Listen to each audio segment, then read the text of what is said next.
Welcome back to CTV Morning Live. There's a look at baby Sloan. We have two Sloans, two baby girl Sloans in the building right now. Brianna's in the back with her daughter getting the Holtz makeover.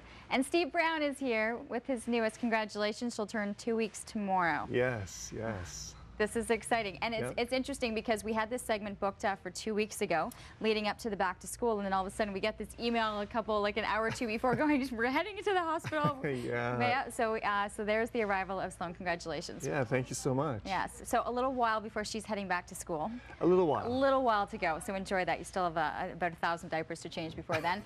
In the meantime, though, you have a lot of clients. You have a lot of individuals who you know are going through the transition of heading back to school, and you've got a great kind of rundown, 10 tips for us today. Yeah, I sure do. It's one of those things that you want to try and get your kids established on prior to going back to school.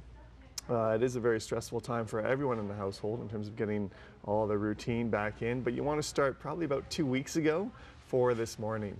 So I did a little top 10 list, and number one I would say is to avoid the caffeine and sodas. They stay in your body for about 6 hours after you've drunk them. So it's a thing in terms of you don't want to be drinking those too soon before bed. Next is avoiding big meals. You don't want to have that digestive process kicking in when your young one is trying to get some sleep. Next we have making your bedroom as friendly as possible. You really want to keep it dark. You want to keep it comfortable, the bedding comfortable, and allow that person to get to sleep quite quickly as much as possible. Before they're asking, can I just have that one more pop? That's right. Yeah, so, you don't want that. So we're starting right now, just a quick review, the no caffeine and the soda, 6 hours. We're looking at getting not that huge meal prior to, and then right now a dark room. So those are at least 3 right there. You got it. Yes, going down my list here is keeping it a stress-free zone. Kids want to have their home as a very friendly, encouraging place. So you really want to speak to your kids on how their day was going, things like that. Next we have a bedtime routine, which is very important, especially when you have 2 kids, and you can imagine.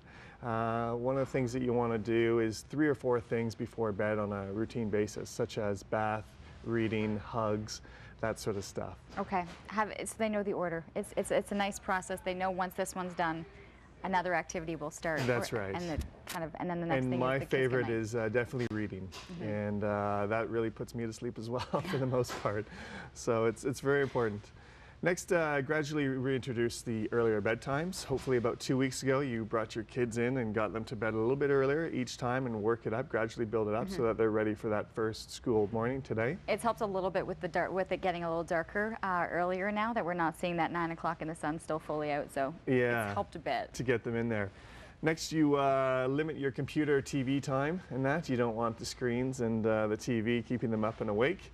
And number 3 was no cell phones in the bedroom. Make it a cell phone free position. They say about 62% of teenagers use their cell phone after they're going to bed.